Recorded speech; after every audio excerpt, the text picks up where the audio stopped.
Welcome to Geekfest Rants. My name is Carlos Perron. I'm your host, and today we are breaking a little bit from format. Originally, we were going to put a part 2 of our San Diego Comic-Con 2012 coverage, but instead, because this is episode 100, we are going to do a episode 100 special. Now, keep in mind, this is not technically our 2-year anniversary. That will be coming up on the end of September. But because it is episode 100, it is somewhat special that we've lasted through our 100th episode, plus all the editorials we've been putting up in the meantime also. So similar to what we did almost a year ago when we tackled our first year anniversary at episode 52, I would like to go over a little bit about the history of our show in terms of the connection that our show has to the upcoming Celebration 6 in Florida. The reason why our show is in a way connected to that convention is because about 2 years ago, while I was attending Celebration 5, also in Orlando, Florida, I not only with my family and some of my friends covered the convention in terms of just being audience members, enjoying the convention just for the sake of enjoying the convention. And keep in mind, this is not your typical convention. It follows somewhat the format of a convention, but Celebration conventions are Star Wars centric. It's all about Star Wars. So when you might go to some Comic-Con, whether it's San Diego, New York, whichever state you happen to go to a convention or a Comic-Con convention, you might notice, if you're a Star Wars fan, that there will be a percentage of Star Wars guests, merchandise, events, panels that sometimes deal with Star Wars. The beauty of the Celebration conventions is that it's all about Star Wars, from top to bottom. The guests, the dealer room, the panels, the speakers, the video presentations, everything is Star Wars centric, which is perfect for somebody like myself and thousands of other Star Wars fans. Now, the celebration itself, like I said before, we're going to be attending Celebration 6 in a few weeks. And they've had technically more than 6. Technically, they've had 8. Because not only have they had Celebration 2, 3, 4, 5, and 6, but they've also had a Celebration Japan and a Celebration Europe a couple of years ago. They have not returned to those countries as of now, but in the future, you never know. They might be hitting some more countries or repeating some of those countries. But the way that the Celebration conventions were centered or inspired in a way was they were built around basically the release of the prequels. With Celebration 1, it was the anticipation for The Phantom Menace coming out. So it was basically a way, if you think about it, to promote this film and to have a convention in the process. And this was something that was different than previous, more traditional conventions because this one was completely created by Lucasfilm. Usually you have conventions that, because they encompass so many different type of guests and entertainers and panels and the sort, it's a mishmash of a lot of different things. So usually you have companies like Creation who specialize in conventions, and companies like that basically, they put together these packages of different types of people and basically throw them in a convention, whether it's Star Trek centric or Firefly centric or Supernatural centric, whatever happens to be the theme. It's usually done by a convention company that basically deals in conventions. They're the ones behind it. With Celebration, it's a little different. Lucasfilm is the one that initiates and basically supplies a lot of the material and the people involved in it. And they basically partner with a convention company. In this particular case, it's Reed Pop, who do a lot of conventions throughout the country. But this one, because Lucasfilm is attached and it's an officially sanctioned and promoted and organized convention from the makers of Star Wars. So through the years, they've been having Celebration 2, Celebration 3, and they've all been kind of positioned to be around the release of a major Star Wars film. The first couple of conventions were all prequel related: Phantom Menace, Attack of the Clones, and Revenge of the Sith.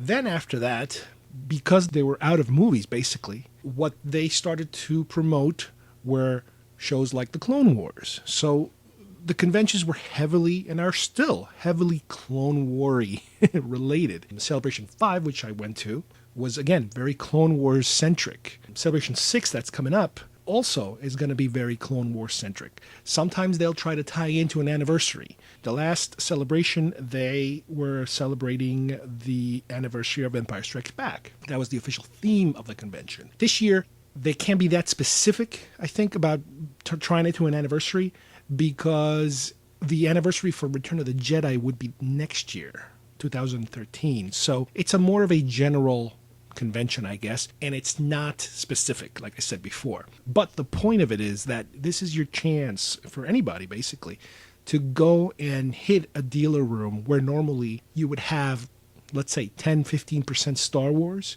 You would now hit a dealer room that's 10-15% not Star Wars. And you're talking about dealer rooms that are very different than when I was, a teenager. Granted, when I used to go to conventions when I was a teenager, I would travel to the city, and, you would go to one of these hotels where they would have a big ballroom, let's say, and the ballroom would be where the dealers would set up their goods. To me, that was a pretty big room to have a lot of tables with people selling stuff. Nowadays, I'm kind of used to the format of a New York Comic-Con type of setting, a celebration type of setting where the dealer room is ginormous. It would take you, if you really were looking at every booth and spending a minute or a few minutes on each booth, you could easily spend over an hour or more trying to start with the first booth and finishing on the last booth, because they're gigantic, these rooms. So it's a great place to, for example, be able to see these things. Once again, back then, in the old days, before the internet, this was one of the few chances you would have to be able to look at all these products, whether you're collecting trading cards, action figures, games, records, movies, whatever. It would be the only way to go and see this stuff. And now, because of the internet and because of things like eBay, it makes a lot of this obsolete. Even stores, in a way, have kind of become obsolete. Hobby stores, comic book stores, specialty toy stores, they really don't exist much. I mean, you could find maybe an educational toy store here or there, but the old, rare toy or collectors kind of stores, they're very few. They're way, way, way less than they used to be in the past. So this is a chance to be able to enter a room where you can physically see and touch these things that you used to be able to see and touch, and not just to be able to look at them at a computer monitor. Now, don't get me wrong. Thanks to the internet and things like eBay, I've had more access to things that I would never have been able to get my hands on. But at the same time, there is something about being able to just browse through a store and look at the items. Especially, a lot of these dealers, they'll bring a lot of vintage material, stuff that I haven't seen since I was 9-10 years old. And to me, that's one of the best things about going to something like a celebration. Now, there are other parts of it that are great. And if you're into big names, what you would consider big names, a lot of the people who participated in the making of all the Star Wars films and the Clone Wars and, anything related to Star Wars, whether it's actors, crew people, writers, special effects people, sound effects people, you name it. These conventions usually have these people there. What this gives you is the opportunity, if you have the means, to purchase autographs. We live in a day now where just about everything has to be purchased. These type of conventions are already set up. People understand how it works. You decide who you want to buy autographs from, and you pay, I believe, sometimes in advance, and you get on their particular line, and you go up there and you have them sign a photo or an item that you bring with you, whatever it is, and that's how it works. I mean, it can get expensive, don't get me wrong. Some of these autographs are, $30, $40 a pop, and those are the cheap ones. For the big stars, and I'm talking about the big Star Wars stars, somebody like a Mark Hamill or a Carrie Fisher, you could spend anywhere from $75 to $150 for an autograph. You know, it depends on how high up on the ranking of, you know, the cast member importance is. Certain actors, you know, you'll practically never get them to come to a convention. Somebody like Harrison Ford, for example, he's never done conventions as far as I can tell. He's done some private autographing sessions, but, you know, a big public convention, like a celebration type of thing, never done it, and I doubt he'll ever will. You do get to meet, like I said before, a lot of these people that are very creative and are responsible for the making of these films, which is cool because not only do you get these autograph sessions, but they have panels. And in these panels, they'll have like a presentation, for example. You know, you'll have somebody like Mark Hamill. He will give, like, let's say a 1-hour discussion about, you know, his career. They'll do Q&As and stuff like that. A lot of these different people will do those sort of things. So if you like listening to it and even asking them questions, that's part of what the convention is like. Another part of the convention is there's displays, tons and tons of displays. Some of them are official displays, real props from films that are brought in. A lot of times they also bring in a lot of replicas that are made by fans or by organizations that deal in creating, you know, very lifelike replicas,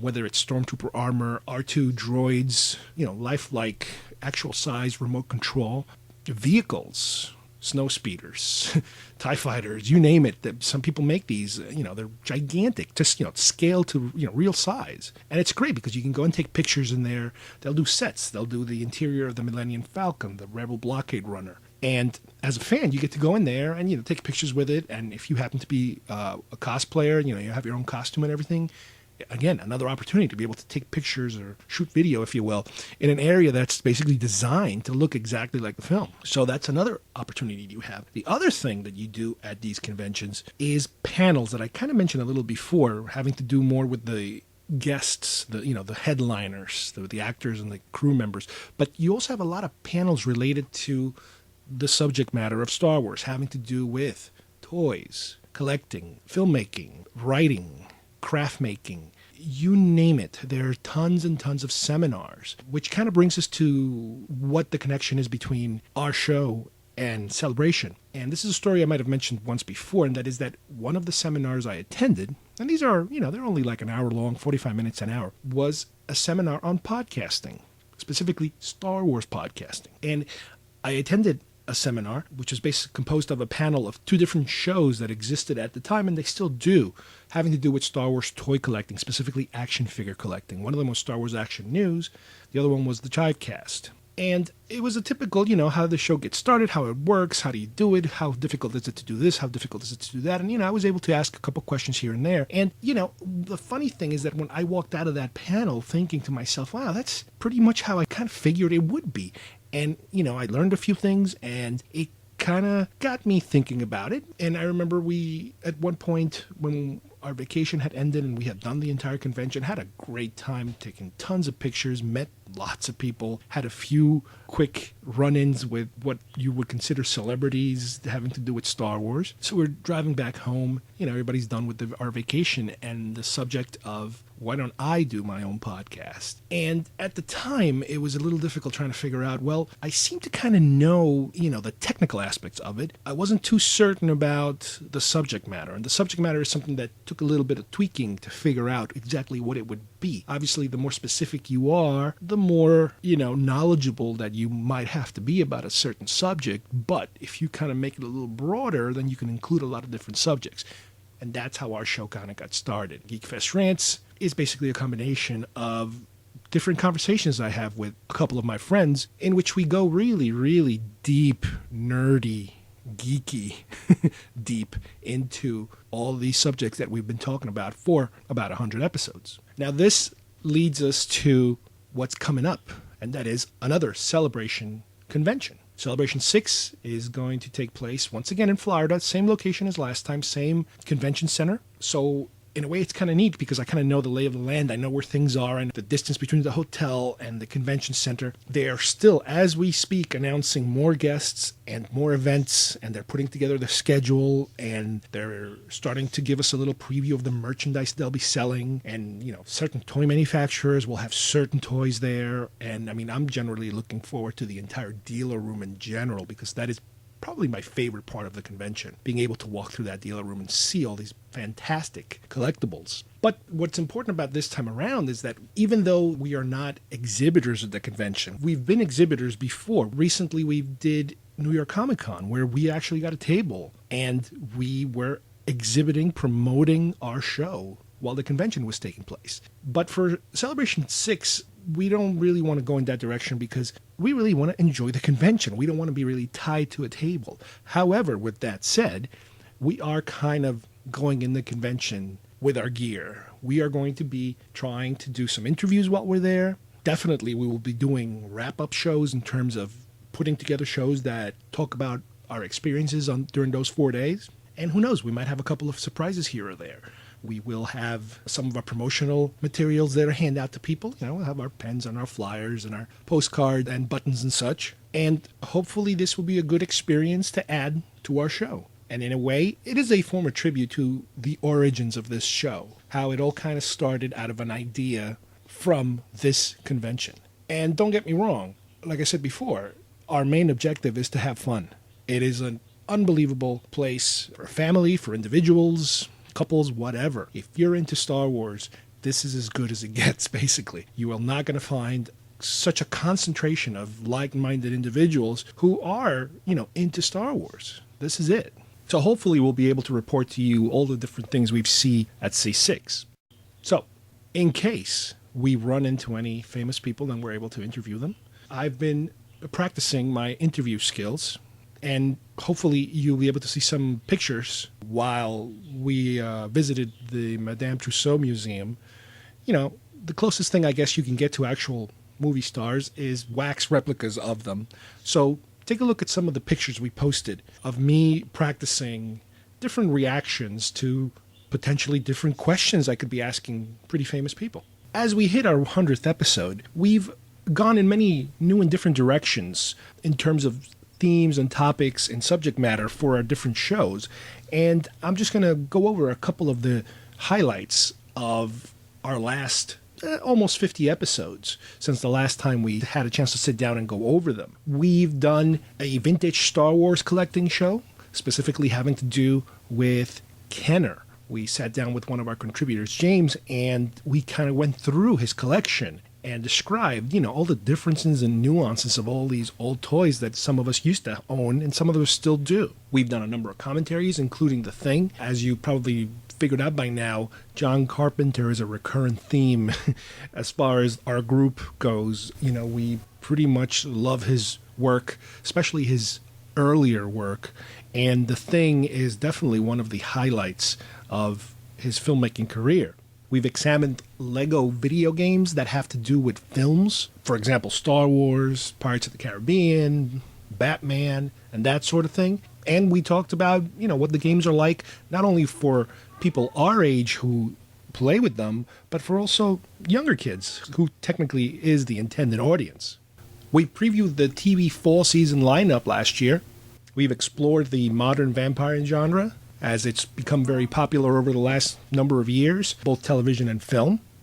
We've looked into the career of Joss Whedon, and we followed up with the review of The Avengers, one of the most eagerly anticipated films of this past summer. We've gone backwards and hit some of our old, young TV watching day favorites like The $6 Million Man. Not only, what the show was like, where it came from, but we also sometimes hit the merchandising aspect of the show and, what kind of toys are created by these things. And we've compared and contrasted films such as Real Steel and Warrior. Similar themes, completely different kind of films.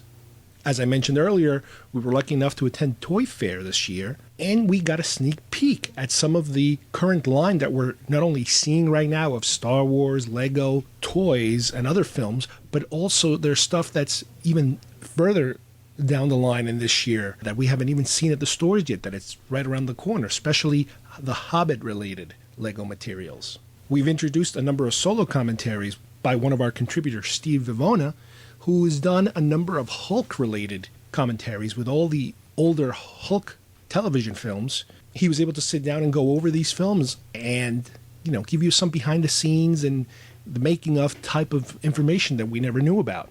As we like to on many episodes examine Star Wars related themes, we put together a 2-part Anatomy of a Stormtrooper shows where we dissected as much as possible what is a Stormtrooper in terms of what we know from the films, what we know from some of the books, what we know from some of the cartoon series, and our own theories about exactly the evolution of this particular character, because it's been used so many times now and it seems to have grown throughout all these films and television shows. It's one of those things that when you don't have an answer for, you just start exploring your own answers. More recently, we've examined the film Prometheus, which gave us a ton of material because of just the nature of the film being such a 2001-ish kind of vibe to it that, for every answer you get 2 more questions. Its association with the TV show Lost, one of the writers was responsible for writing this film and seems to be following that formula of just giving you so many questions to think about and,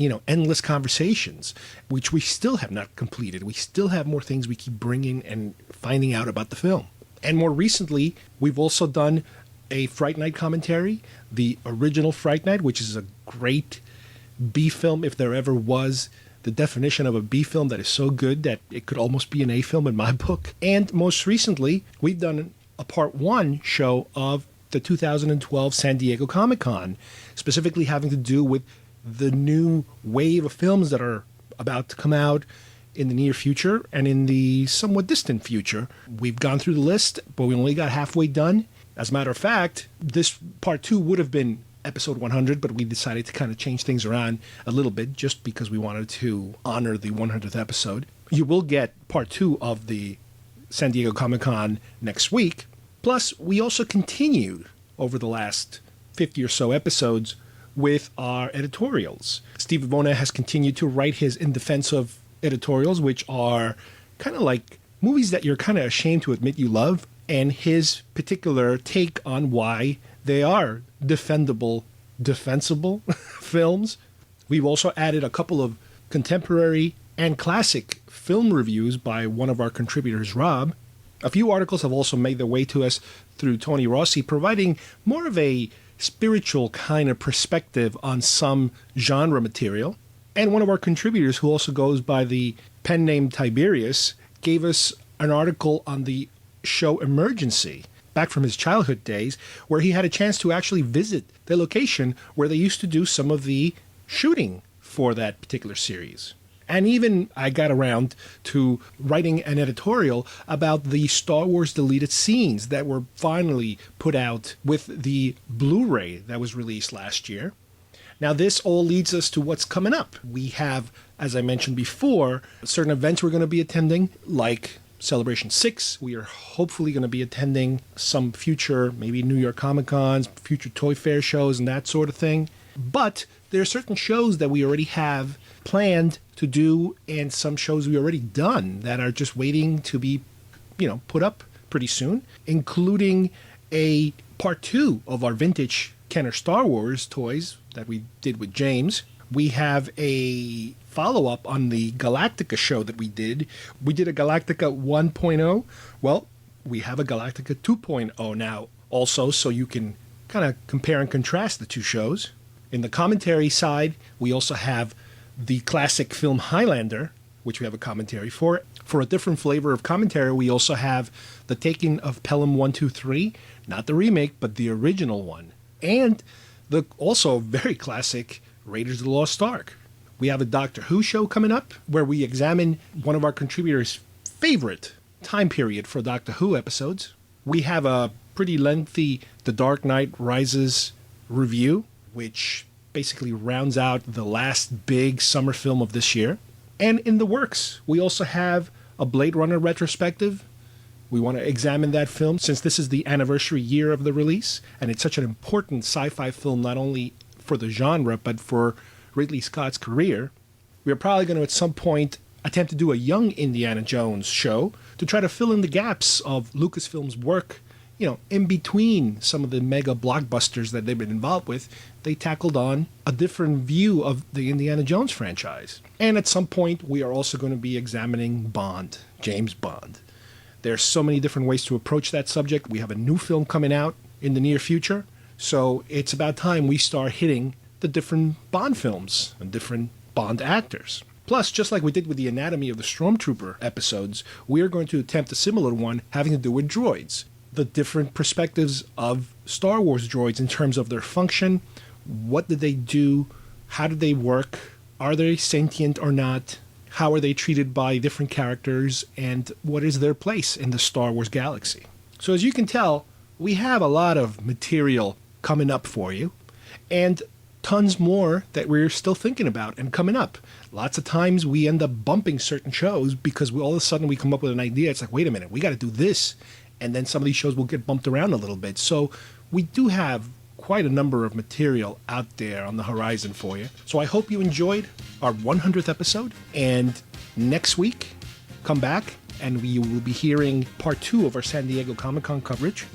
And in a few weeks after that, sometime in late September, I believe, we're going to do our 2-year anniversary show, which we will be debuting our new show banner. So until then, thank you for listening, and we'll see you here next week on Geekfest Rants. Bye-bye, everybody. I lost my power in this world, 'cause I did not use it. So I go insane, like I always do, and I call your name. She's a lot like you. Two kinds of trouble in this world. Living, dying. I lost my power in this world, and the rumors are flying. Stop.